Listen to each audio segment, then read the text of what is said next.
lebih better ya. Ya saya bela Kristen lah. Saya sih ngotot aja sih. Saya nggak mau tahu ya bener atau salah ya. Saya ngotot aja ya. Tapi lama-lama ngotot kan malu ya. Tidak ada yang lebih tinggi daripada Islam. Inna dina indallahil Islam. Kemudian Allah Subhanahu wa taala berfirman, wa qul ja'al haqqu wa jahaqal batil innal batila kana zahuqa. Pak Julius, salam buat di sana. Sama-sama mualaf, Caca Jaslin juga sama-sama mualaf. Rupanya cocok lah. Ya, maksudnya saling menguatkan gitu. Terima kasih Cici, salam kenal. Ini Evangelis Salam kenal. Jonathan Nandar. Silakan Bang Handi, Ustaz Oke. Sigi.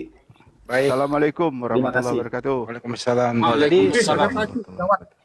Jadi yang kita harus beri apresiasi ini kepada Bapak Kos ya.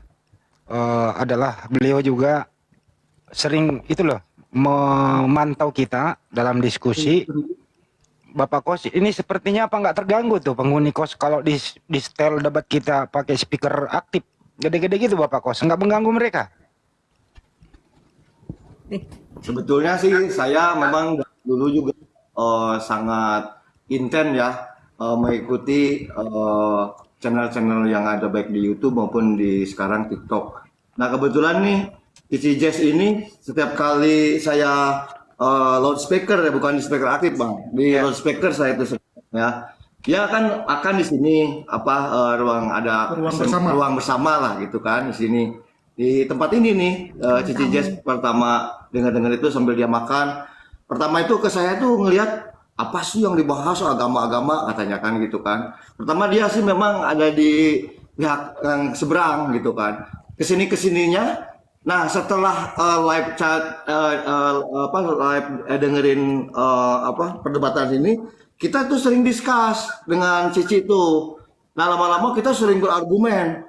Tapi argumennya yang soft lah, nggak terlalu frontal. Lama-lama saya kasih sedikit-sedikit masukan bahwa sebetulnya memang di Islam tuh kayak begini. Walaupun saya jujur sih saya sih tidak begitu inilah terhadap apa yang dalam Al-Quran itu atau apalah syariah dan beribadah. Tapi saya secara universal saya bisa menerangkan ke dia pertama sih ilmu ketauhidannya bahwa Tuhanmu apa tujuan hidupmu apa. Nah itu lambat laun dia mungkin berpikir, nah yang finally dia itu bisa menerima dari perdebatan itu ternyata dia menemukan titik itu juga sudah beberapa hari itu baru seminggu 2 minggu. Nah kesini setelah dipikir-pikir oh iya bener juga ya kok selama ini saya baru menyadari katanya. Nah habis dari itu dia terucap sama dia kalau saya mau syahadat sih gimana caranya. Saya tadinya mau datangkan atau mau visit ke ustadz setempat yang di sini di kampung lah kasarnya. Ya masih di daerah Jakarta pinggiran gitu. Tapi Cici menolak jangan ke ustadz yang konvensional, mendingan ke yang ustadz yang biasa aja. Nah, terus akhirnya dia searching di Google sendiri, ketemulah salah satu mualaf center. Ya akhirnya mereka type di WA. Alhamdulillah sampai bisa mendeliver dia menjadi mualaf. Dan saya juga yang asalnya saya sholat itu kadang-kadang masih bolong-bolong. Alhamdulillah saya berkat Cici aja di sini saya jadi semakin terpacu lagi bahwa yang outside of my religion itu dia itu sampai kayak begitu. Alangkah sia-sianya saya kalau saya tidak melakukan hal-hal yang seharusnya saya lakukan. Jadi saya juga ini berterima kasih lah berkat Cici ada di sini. Saya sedikit bahkan termotivasi. Jadi yang asalnya saya turun naik iman saya sekarang saya alhamdulillah apalagi sekarang di bulan suci ini Cici itu juga mendorong terus saya ayo kita sholat bahkan tarawih pertama pun diajak ke Mulalang Kecil kampung mereka di sini pada heran kaget kok saya bawa siapa ini mereka itu dan pada akhirnya mereka juga berkaca-kaca gitu melihat kok ada etnis lain tiba-tiba ada Cindo terus mereka juga bertanya-tanya tentang hal ke saya akhirnya mereka sekarang pada ya sama Cici udah mengapresiasi dan terutama ke saya jadi saya sih berterima kasih sekali daripada perdebatan-perdebatan yang sering dengarkan lewat YouTube ataupun TikTok ini, ya Cici itu sampai pada titik yang sampai saat ini. Jadi saya terima sekali lah sama anggota API atau yang lain-lain. Mudah-mudahan Cici ini selalu istiqomah. Amin. Dan bisa kita ini yang born to Muslim ini semakin mempertebal keimanan kita, dan kita sampai akhir hayat kita tetap ada di jalannya. Amin. Tunggu, ada yang aku agak bingung. Abang kan tahu, Amin. Bang Firman tahu kalau Jesselyn ini Kristen. Ya, Abang putarkan di ruang ini ya, perdebatan lintas iman, Ya. yang notabene kita tahu lebih banyak membongkar ajaran-ajaran Kristen. ya. Nggak takut dia tersinggung waktu itu? Cici ini alhamdulillah udah open minded. Dan Tapi dulu tetap pas sama isi debat, Tersinggung. bukan sih. Nah, Jadi Bapak jadi yang pendebat versi Islam Oh, kalian dibela-bela. diskusi. Iya. Bapak ini bela-bela Islam nih. Saya kan di Better ya saya bela Kristen lah. Saya sih ngotot aja sih, saya nggak mau tahu ya bener atau salah ya, saya ngotot aja ya. Tapi lama-lama ngotot kan malu ya. Malu tahu. Aduh, gue makin ngotot kok makin kelihatan, agak-agak turun IQ gue. Ya lah kita mulai mendengar lah ya. Tidak ada salahnya kita say we defeated, kan nggak ada salahnya kan. Yang penting kita nyerah dulu dibanding ntar dipaksa nyerah kan. Kan dipaksa nyerah dengan kita malu sendiri baru saya mulai dengar. Tapi jujur pas awal-awalnya saya ngotot. Karena saya mikir bener atau salah saya bela. tinggal iman kan. Iya, Cik, iman. Cik, di titik Tidak aja mana? Cik, di titik mana perdebatan Anda dengarkan ini? Di titik mana di situ Anda bisa beralih ke Islam? Di titik mana kira-kira? Di titik lebih ke pembedahan teks ya, pembedahan teks kontradiksinya. Jadi saya tidak bermasalah kalau misalnya kita diserang dari sisi misalnya keimanannya berbeda, tata cara ibadah berbeda. Menurut saya tidak masalah karena itu kan differentiation it doesn't matters gitu loh. Tapi saat kitab saya sendiri melawan maksudnya ayat depan dan ayat belakang saya melawan Kontradiksi. masing kontradiksinya itu tuh udah yang paling kita gini, kalau based on data, based on saya ngerti nih cara untuk ngebedah, cara untuk menghancurkan, menjatuhkan nih. Malu. Tapi Jadi saya Anda- pernah ditawar, Bang Firman misalnya Tapi lagi Anda debat, pernah. lagi debat nih, lagi kalian berdua ya, berdua antara Bang Firman sama Cici misalnya lagi debat sama Jesslyn. Nggak ada dibilang, ya udah lu debat sama si Juma aja gitu, nggak ada. Nggak ada sih, cuma saya ada keinginan kayak untuk kadang saya malu ngeliat orang yang debat di sini ya, saya aja debat kalau ngelawan saya kan di belakang ya, behind the scene. Dengarnya juga lewat handphone lain kan, jadi nggak ada akun saya muncul di situ. Saya mikir kayak udahlah turunin aja lah tuh orang lah. Naikin saya aja. Paling nggak kalau dengan saya kalahnya masih terhormat gitu loh. Paling nggak kalahnya tuh masih terhormat. Saya bakal ngotot tetap. Tetap by the end saya akan tetap membuat sesuatu, ada cara untuk kita menutupnya dengan baik, tapi tidak pernah dilakukan. Dan ya untuk bagian yang kontradiksi itu at minimumnya kalau memang kita kontradiksi, kalaupun memang sudah salah nih dan sudah tertulis di situnya, jangan malu gitu loh, jadi bilang kita tetap beriman terhadap Yesus ya diucapin balik gitu. Kayak ditekankan kembali ke situ, jadi mundur satu langkah tapi nggak dilakukan. Hal-hal seperti itulah yang menghantam saya sekali selama itu. Oh ternyata saya tuh buta terhadap agama saya tuh lebih kayak apa ya, kayak cuma saya membela tapi I don't know what I'm defending. Saya bela sekuat tenaga tapi Nggak ngerti sama apa yang saya bela. Sama kayak orang demo tapi dia nggak tahu apa yang dia demo. betul, jadi saya ikut aja di belakang, terus saya jadi penunjuk paling depan, terus saya pikir kayak aduh agak dikorbankan atau digimanain juga ya ini ya. Saya nggak ngerti tapi mundur juga salah, muka saya mau taruh di mana kan. Katanya lu nonton TikTok perdebatan, tapi nggak pernah kepikiran ingin naik lawan Bang Handi, Bang Zuma gitu, nggak ada. Saya kepikiran naik untuk gantiin supaya jangan sampai kayak kita Kristen itu harga dirinya jatuh. Tapi nggak pernah kesampaian. Nggak mau lah harga diri saya yang jatuh kan. Bukan. Ya harga diri masih ketahan. Saya ya di mana? Ayo. Ya tapi kan nggak ada yang tahu lu gitu, lu cuma naik pakai nama gitu. Tapi kan yang nggak enak lah, tetap secara beban mental tuh kita merasa harga diri kita tuh dijatuhkan, karena by the end of time debate itu tuh hal pertama yang harus dijaga adalah mentalnya. Kalau harga diri mentalnya udah runtuh, itulah kenapa banyak banyak di Battle Kristen itu mungkin ya bukan dari ini ya, mempelajari sistem ya, mempelajari how to do debate dulu sebelum mereka mereka naik. nggak ngerti seni berdebat. Betul, mereka tidak tahu seninya, the art, the beauty of it, gimana cara apa ya selikuk-likuknya mereka Ya nggak karena ngerti. debat itu bukan masalah lu benar atau enggak, No. tapi bagaimana lu membungkus statement lu dan memojokkan lawan lu. Dan memproteksi our weakness Ya, actually, memproteksi memproteksi lu our punya- weakness. Oke, masih banyak Jadi- pertanyaan ini sebelum ke yang lain. Ya. Satu lagi nih. Ci,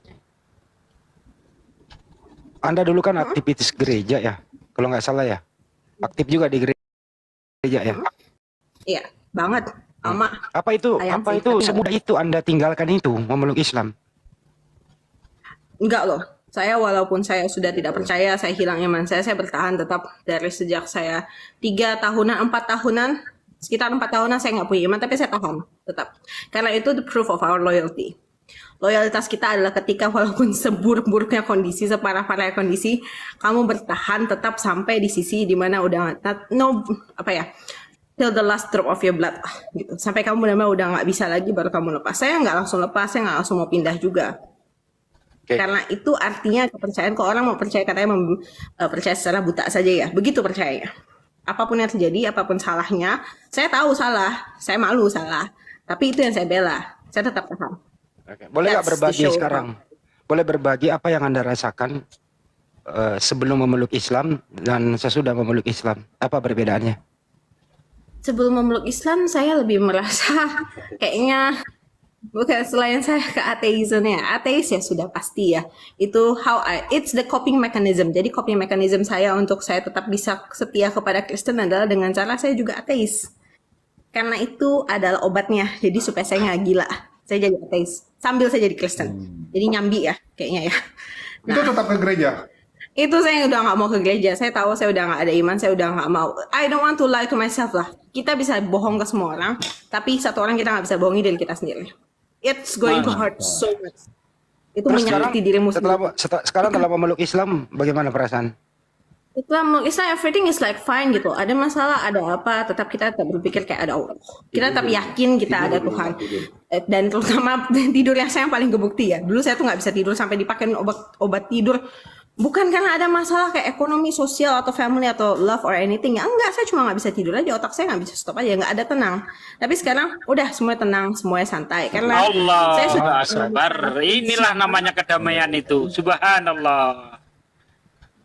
karena whatever happen tomorrow, kita tetap punya Tuhan. Kita tetap percaya Tuhan kita yang mana, kita tetap tahu, oh kita doa, sudah yakin nih. Begini caranya, sistematisnya sudah ada. Kamu nggak perlu nebak-nebak, oh Tuhan yang mana kira-kira hari ini saya mau setor muka ya.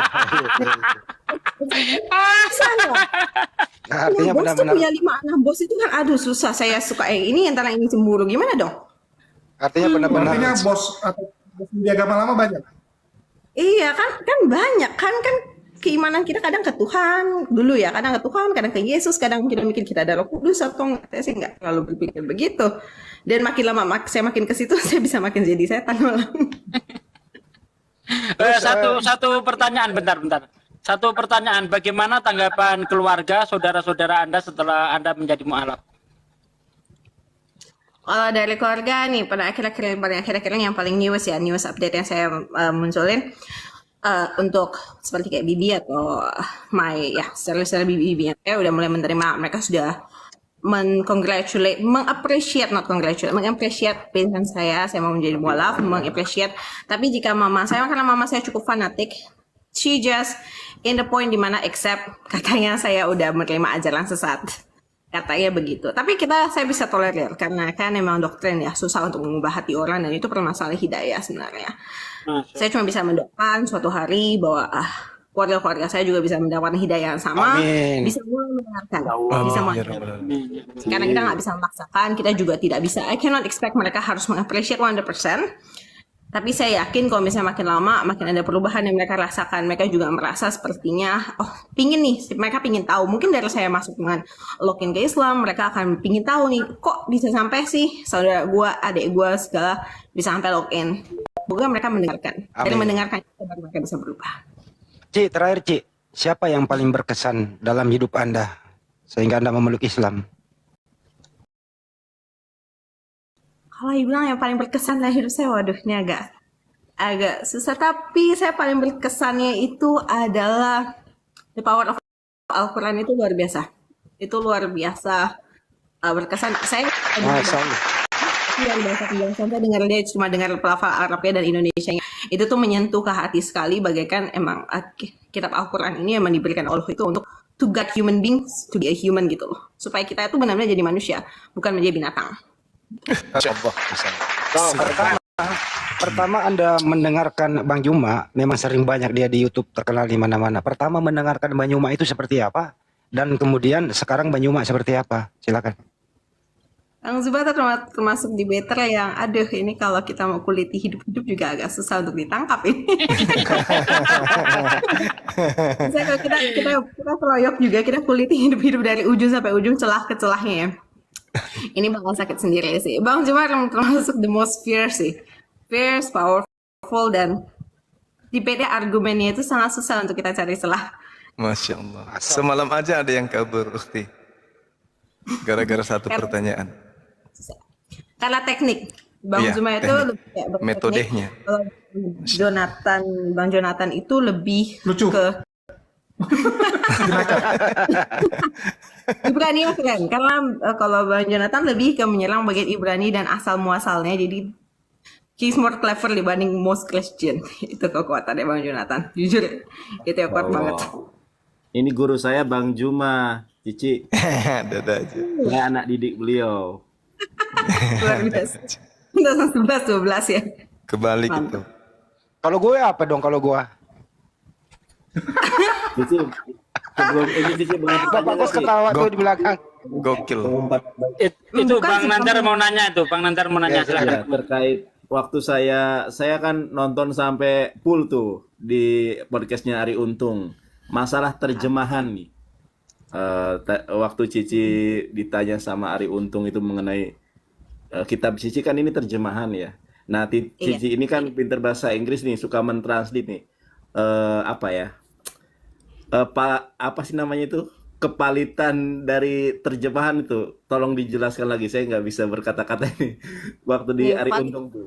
Apa sih namanya itu? Apa sih? Aduh. Translation Cici. validity. Ya, jadi Silakan, kayak Cici. validitas dari penerjemahan itu, karena saya translator dan saya nggak cuma translate satu bahasa, saya translate dari Mandarin, Inggris, Mandarin Indonesia, Indonesia Mandarin, Indonesia Mandarin, Indonesia Inggris Mandarin, dan itu saya terjemahannya itu secara buku, secara tertulis dokumen, dan juga secara ngobrol, yaitu verbal, dan itu untuk meeting-meeting, dan itu untuk pitching untuk klien yang besar, investor, dan lain-lain. Jadi saya mengerti bagaimana prosesnya saat sebuah terjemahan, saat bahan aslinya masuk ke dalam otak kita, habis itu kita proses menjadi kata lain, dan kita sambungkan kepada orang itu supaya orang itu mengerti. Biasanya satu kata itu punya puluhan sampai biasanya ada belasan, at least ada belasan sampai puluhan arti-arti masing-masingnya. Jadi kalau misalnya suatu barang yang ditranslate dari original source-nya itu, sebenarnya yang kita translate itu hanya untuk pemahaman paling mendasar. Cuma beritahu kalian kayak misalnya suatu orang mau pergi ke Mekah, tapi pergi untuk apa-apa-apanya itu tidak diberitahu. Karena kalau misalnya kita beritahu secara lengkapnya, orang akan makin pusing. Karena mereka nggak tahu, oh ini pasangan untuk kata yang mana nih, ini untuk pasangan kata yang mana nih. Jadi itu kalau misalnya dalam teknik penerjemahan adalah kita hanya membuat orang tahu informasi yang kita mau. Jadi itu berdasar kemauan saya. Jadi hal yang saya proses berdasar kemauan saya, terjemahan saya akan saya sampaikan. Jadi yang akan tersampaikan adalah mungkin 80% dari original source, 20% dari saya. Tapi biasanya kalau misalnya kecepatan, kalau misalnya kayak dari ngomong terus kita tulis, kecepatan tuh biasanya 50-50. 50 original source, 50 dari kita. Yaitu dari penerjemah sendiri. Karena itu tetap melewati otak manusia dan pemahaman kita berbeda. Orang yang menulis original source, pemikirannya akan berbeda dari saya yang menerjemahkannya. Dan itu juga tergantung translator kamu tuh translator dari mana. Misalnya saya translator yang saya bahasa kedua saya itu adalah bahasa Inggris, bahasa ketiga baru bahasa Mandarin. Jadi saya lebih budayanya mentranslatekan barang dengan teknik barat, bukan teknik Cina. Nah, itu aja udah beda jauh. Penerjemahan saya dengan penerjemahan orang yang benar menggunakan teknik Mandarin sebagai bahasa kedua mereka akan berbeda jauh. Itu kenapa saya mengerti saat orang udah mulai bela pakai terjemahan. Aduh, ini udah kacau ini. Itu udah kacau banget. Karena nggak bisa untuk orang bilang, oh terjemahan tuh valid. How you can say it's valid? Coba saya tanya, how you can say it's valid? Satu buah kata itu punya belasan sinonim ini. Kalau lewat 12 otak translator, ya 12-12-nya valid. Karena itu subjektif. Jadi nggak bisa. Selama mendebat menggunakan terjemahan kita sudah kalah dari detik kita masuk kita baca sudah kalah. Sudah kalah. Kalau boleh saran Cici, kalau boleh saran jangan terjun ke dunia debat dulu, perdalam Islam dulu. Itu sih Iya, saran. betul. Itu betul. Tapi ini Bang Handi, ini aja kita bisa lihat ya bagaimana Jesselyn tuh udah mulai digoreng-goreng sama Polikardus ya.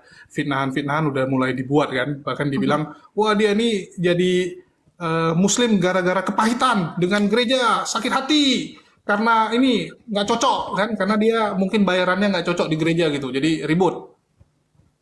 Kasian sih. Ya kalau nggak begitu mereka nggak punya bahan. Is oke aja lah. Ya Ci ya. Hak mereka untuk menghujat ya nggak apa-apa. Selamanya juga mereka, those kind of people will still exist. Whatever we do, mereka akan tetap ada di situ. Jadi biarkan saja, angin lalu lah. Mau diapain? Oke. Ci, terus mempelajari Islam itu harapan kami. Kalau bisa jangan ke dunia debat dulu deh. Itu aja dulu. Terus bersinergi dengan Bapak Kos. Saya apresiasi Bapak Kosnya loh. Bener, serius. Saya pengen ketemu beliau itu. Ini Lex. Ini buka bareng. Kita bukber nanti ya. Oke. Tapi kalau misalnya Ukti mau mengaplikasikan kemudian pengetahuannya tentang Bible, boleh aja ikut pelan-pelan. Bisa bareng-bareng dengan mungkin kita belum untuk sih. Kalau saya sih masih belajar. Saya kalau emang saya masih baru banget ya. Saya baru kayak masuk sekolah 1 bulan. Saya masuk sekolah 1 bulan udah kena UN kayaknya ini. langsung ujian Tapi itu nasional masih ya. belajar. Untungnya alhamdulillah saya udah Assalamualaikum dapat guru untuk warahmatullahi Al-Quran, guru untuk bahasa Arab, guru Al-Quran bahasa Arab, satu lagi guru apa? Kristologi, Kodondi. Nah, saya udah dapat. Jadi itu dia. tinggal menunggu Masya waktu Allah. saja. Siap. Iya, iya. Nanti kalau misalnya senjatanya udah mumpuni, ya bisa sebarisan dengan kita di sini. Masya Betul. Allah. Gabung APII, Ci. Ci, satu Insya lagi Allah. pertanyaan, Ci. Apa makna puasa bagi Cici? Karena kan puasanya Kristen sama Islam kan berbeda. Kalau puasanya Kristen kan bisa makan gitu kan, asal yang putih-putih, Bisa air minum. asal Bisa minum, minum. bisa minum Ya, ya puasa bisa makan. Kristen. Saya soalnya dulu punya teman Katolik. Saya lagi puasa, pas ke kantin minum dia, minum terus makan roti tawar. Loh, kamu katanya puasa. Oh, puasa Kristen beda dengan Islam. Kalau puasa Kristen itu bisa minum. Nah, silakan Ci. Mungkin Cici ini puasa pertama ya, maksudnya bulan Ramadan pertama buat Cici ya. Mm-mm. Kalau Nah, puasa silakan Ci. pertama ya, Terima saya kasih Ci. emang yang paling susah emang minum ya. Jadi kayak saya baru kenal kayak kenapa puasa Ramadan itu tuh specialty-nya memang apa ya, efeknya tuh tinggi sekali. Karena saat kita udah tertekan, makan kita nggak apa-apa, kita nggak makan sehari itu masih oke. Tapi sekali kita nggak minum, sekali kita udah mulai menahan dan selain itu, saya puasa itu kan bukan cuma menahan makan dan minum ya, makan dan minum yang utama ya. Tapi kan lebih besarnya lagi saat kamu makan dan minum kan banyak efeknya ya, emosional, habis itu pikiran tuh tidak terlalu sinkron ya. Ya, Kalau saya mulai ngeblank. kalau saya karena saya pakai otaknya terlalu cepat, saya agak sakit, agak lumayan sakit gitu narik info kiri kanan dan langsung bisa agak ngeblank karena ya kekurangan minum sampai itu yang paling susah adalah emang penahanan diri sebenarnya. Bukan cuma masalah makan dan minumnya, tapi gimana cara kita menahan diri dan kita bersyukur sih ya kalau bagi saya yang ini baru puasa pertama, saya belum terlalu menjalani banyak, saya belum hafal banyak tentang dasar-dasar puasa itu. Tapi ini adalah suatu saya yakin tuh pengabdian ya, bagaimana kita mengabdi, bagaimana kita tuh menahan diri, benar-benar mengontrol diri kita di saat momen-momen terburuknya kita, istilah momen-momen yang paling gentingnya kita masih bisa menahan emosi, kita bisa menahan niat-niat kita, niat-niat untuk bermaksiat istilahnya, dan godaan-godaan setan yang bisa kita tahan. Ini praktis yang panjang, tapi resultsnya tuh luar biasa berasa saat buka. Nah, ini baru saya rasakan sensasinya saat saya udah jadi Muslim. Berbeda jauh dari puasa-puasa yang Katolik dan lain-lain. Karena penahanannya itu bukan cuma lapar dan minum saja. Masya Allah, luar biasa. Assalamualaikum warahmatullahi wabarakatuh. Waalaikumsalam warahmatullahi wabarakatuh. Wah, ini juga seorang mualaf nih. Gurunda, terima kasih Gurunda. Ya, mualaf karatan. warahmatullahi wabarakatuh. Salam. Waalaikumsalam warahmatullahi. Waalaikumsalam. ini kan pemain piano gereja ini. Porsi leader. Kalau saya dulu sampai C4. Kalau C4 itu harus sudah tahu. Keempat tuh misionaris yang sebelumnya. Sudah nyamar-nyamar. Nyamar-nyamar. Saya dulu kan gini, loh, kok kenapa nggak ada yang lain? Kenapa hanya Islamologi? Pelajari saya. Begitu masuk, oh Islam indah. Masya Allah. Akhirnya saya pikir, rugi kalau saya nggak masuk Islam. Tapi ya itu, lumayan benturan, hantaman dari keluarga tuh, Masya Allah. Tapi saya tidak balas satupun, hanya istighfar di hati, karena Islam itu rahmatan lil alamin. Saya menunjukkan rahmat kepada keluarga saya. Dan Alhamdulillah, saudara sepupu saya, sepupu kandung saya 8 orang waktu berdebat dalam gereja, mereka 8 orang mau bersyahadat, Alhamdulillah. Masya Allah. Luar biasa. Subhanallah. Ya, salam kenal juga ya Mbak Cece. Ya, salam kenal juga. Nazir. Nazir. Jangan panggil Gus, Nasir aja biasa. Nazir. Allahu Akbar, Masya Allah. Ada siapa? Jibril ya?